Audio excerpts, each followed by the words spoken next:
Ce matin, après ma routine de trading, j'ouvre Instagram, premier truc que je vois, commentaire de haine.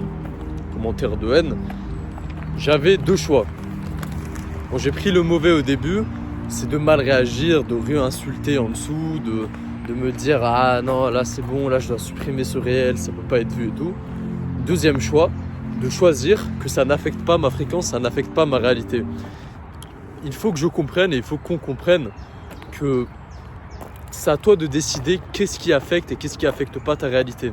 C'est à toi de décider qu'est-ce qui te définit ou qu'est-ce qui te définit pas. Ce qui est important, c'est que quoi qu'il arrive, si tu as une certaine image et une certaine vision de toi-même que tu souhaites accomplir, en aucun cas c'est bénéfique de se mettre à douter de soi et de changer cette réalité de toi-même. Oui, se remettre en question sur des actions, sur des choses à changer, sur la vision du monde, c'est bénéfique. Mais de remettre en question ton estime de toi par rapport à cette chose-là, ça peut être ton trading, ça peut être ton business, ça peut être ta chaîne YouTube, ça peut être ce que tu veux, ça peut être tes relations, ça peut être ta personne en tant qu'humain, ta bienveillance. Se remettre en question dessus. Ouh là là, le téléphone qui retombe pas, parce que c'est arrivé ce matin aussi. Voilà, maintenant je suis distrait. Ça ne sera pas bénéfique. Oui, quand j'étais à Bali, on va dire que c'était plus facile pour moi de poster du contenu parce que je vivais un peu la vie, tu vois, je trade un peu, je fais un peu de thune avec, je voyage, j'ai ma caméra et tout. Oui, c'était plus facile d'incarner ça. C'est vrai que maintenant que je suis de retour, il est vrai, putain, en plus avec la caméra, le téléphone qui tombe, hop, c'est vrai que c'est plus dur d'être complètement présent et de poster tous les jours. Je me sens moins légitime, c'est vrai. Mais est-ce que c'est parce que je reçois un commentaire négatif qui me dit t'as rien d'un créateur de contenu, t'as rien de je sais pas quoi, ou genre ah pourquoi t'es torse nu et tu es homosexuel, je sais pas quoi. Est-ce que c'est parce que je reçois un commentaire comme ça que forcément ça doit me remettre en question? Non. Parce que si tu regardes de l'autre côté, je reçois aussi des commentaires ou je reçois aussi des DM sur Insta de gens qui disent ah mec ton contenu il m'a fait réfléchir, c'était inspirant, merci, vraiment j'avais pas pensé comme ça, est-ce que tu n'aurais pas une communauté, est-ce que tu n'aurais pas un truc comme ça? J'en reçois des deux côtés pour le moment à part égale, tu vois, on va dire pour l'instant c'est assez 50-50, juste que je me ramasse pas dans la boue, parce que là si je refais tomber le téléphone du rage. Allez juste les gars, je lock-in sur le passage là, parce que c'est très boueux. Je mets ça en pause. C'est tellement facile de se laisser bouleverser par la réalité que oh, il s'est passé ça. Oh, non, là je me sens plus trop tradé, j'ai perdu 100 euros. Là, non, je peux pas perdre plus. Après, ça voudrait dire que nanana. Ah non, là j'ai reçu un commentaire de haine. En plus, j'ai que 50 abonnés. Là, je parle pour moi. Hein. C'est des pensées que j'ai. Il faut que tu comprennes que c'est normal. Faut pas que tu t'en veuilles pour t'avoir ces pensées, mais tu peux pas les laisser te définir. Mec, si j'avais laissé mes pensées me définir, mais gros, là, je serais dans une vieille université que j'aimerais même pas, tu vois. Où je serais juste allé parce que j'ai pas réfléchi. Et c'est même pas en mode contre l'université, tu vois. Genre, je vais sûrement, probablement y aller l'année prochaine. C'est juste que c'était un endroit où je voulais pas aller. Et j'y allais juste parce que mes parents voulaient que j'aille à cet endroit spécifique.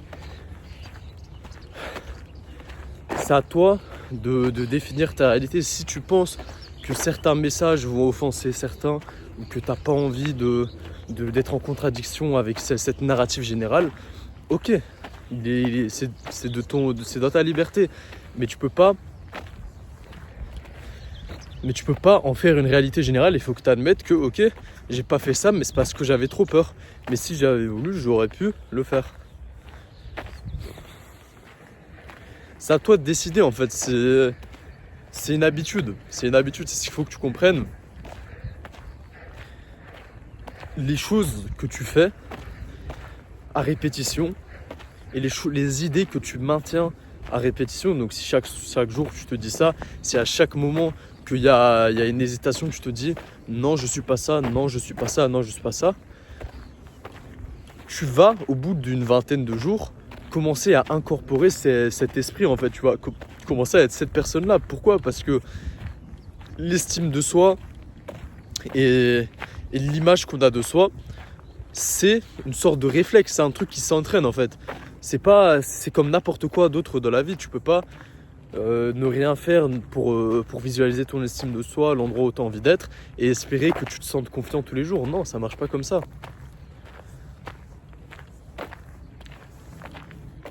Gros, beaucoup de gens abandonnent, c'est le début, c'est les premières journées, les premières semaines, parce que tu te dis, oui, mais non, là c'est dur tous les jours de penser que je suis confiant, de penser de me contredire, d'à chaque fois d'aller faire ce que j'ai pas envie.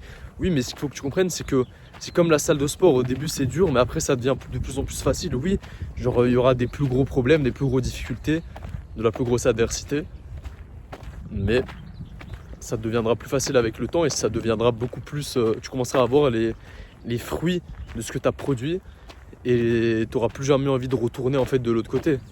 Là, je peux donner 2 exemples très concrets. L'exemple numéro 1, c'est avec mon trading. Il n'y a même pas 3 mois, quand je revenais de Thaïlande, mon trading c'était vraiment un bordel.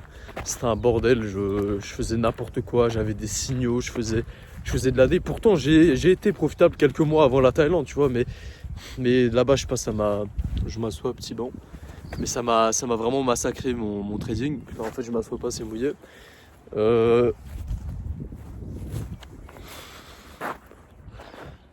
Par là. Je marche en même temps, les gars, je m'expose au soleil. Il faut être totalement débile, mec. Même s'il n'y a pas de soleil, il faut prendre le soleil. Il faut maintenir le bronzage pour l'été, là. Qu'est-ce que je disais? À mon retour, en début mars, quand je rentrais aussi de mes autres voyages, je me suis dit, ok, là j'ai fait de l'AD, je vois bien que ça marche pas. Je me suis remis en question. Je me suis dit, je vais agir comme un trader profitable pour mes 20 prochains trades. Je vais, aussi dur que c'est, perte ou victoire, mauvaise humeur, bonne humeur, envie de quitter, mes 20 prochains trades, je vais les exécuter. En tout cas, je vais viser pour les exécuter à la perfection.